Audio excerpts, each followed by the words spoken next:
ये पहली बार की माननीय सदस्य सुना आप? जी हाँ, बहुत अच्छी है सर, सुनिए इनका आगे देखिए आपने आप बीच में मत टोकना उनको और सलाह मत देना, आप पीछे सीट पे चल जाओ। ध्यान से सुनना चाहिए।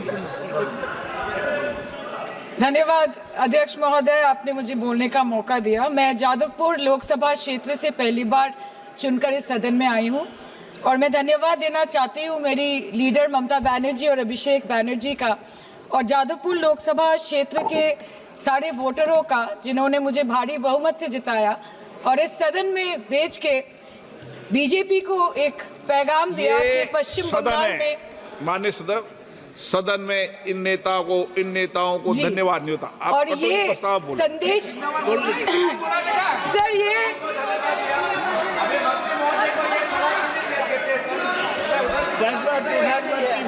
Sir okay sir, no problem sir.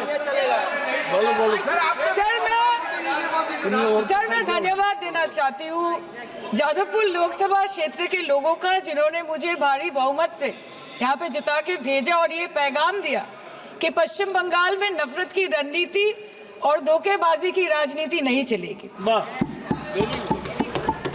अध्यक्ष महोदय, मैं उम्मीद करूंगी कि आज आप मुझे पूरा बोलने का मौका दें क्योंकि हाल ही में हुए नीति आयोग की जो मीटिंग हुई थी वहां पे हमारी माननीय मुख्यमंत्री जो देश की एकमात्र महिला मुख्यमंत्री भी है, उनका माइक बीच राह में ऑफ कर दिया गया था। वो बंगाल के अरे अभी तो शुरुआत है, ये तो ट्रेलर है, पिक्चर बाकी है। अध्यक्ष महोदय, मैं आपसे ये बोलना चाहती हूँ कि वो बंगाल के हक के लिए यहाँ पे सवाल उठाने आई थी, वो बंगाल के लोगों की बात रखने यहाँ पे आई थी, लेकिन उनका माइक ऑफ कर दिया गया। आपके माध्यम से मैं सदन में उपस्थित वहाँ जो बैठे हैं माननीय सदस्य, कोई भी नीति आयोग या कोई भी घटना को सर एक लाइन आपका डिलीट करेंगे सर, एक लाइन सर मैं यही बताना चाहती हूँ कि बंगाल के लोगों का गला घोटने का काम किया गया और उनकी आवाज को बंद करने का काम किया गया।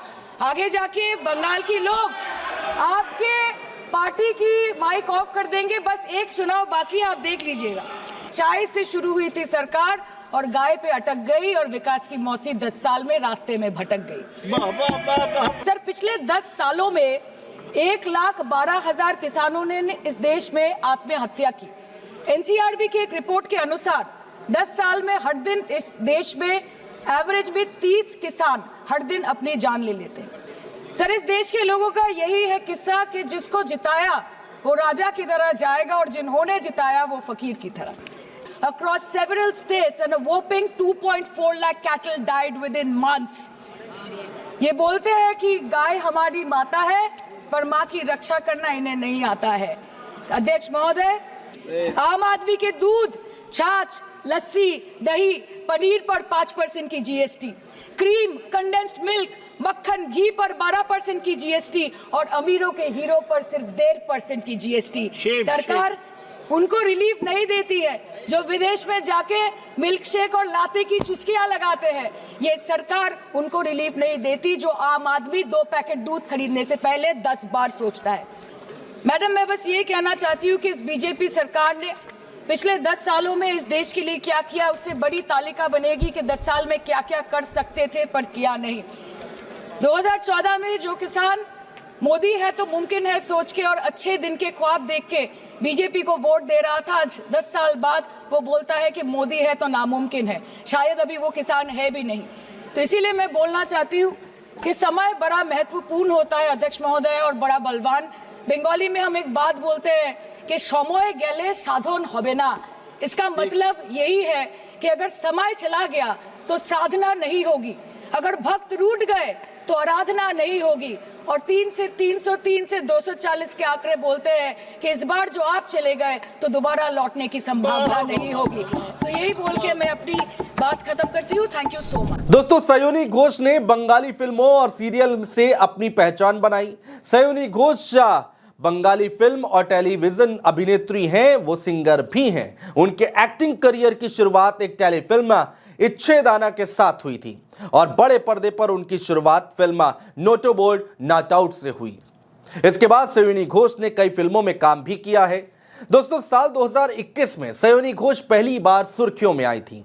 इसी साल हिंदू भावनाओं को आहत करने के लिए उनके खिलाफ एफआईआर भी लिखी गई थी।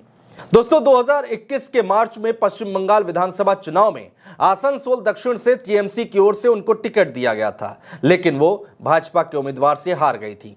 पार्टी ने एक बार फिर उन पर भरोसा जताया और 2024 के चुनाव में मैदान में उतार दिया, जिसके बाद जीतकर वो संसद पहुंची और अब अपनी बुलंद आवाज से बीजेपी के खिलाफ हल्ला बोल रही हैं, जिसकी चारों तरफ खूब तारीफ हो रही है। दोस्तों, बहुत शुक्रिया।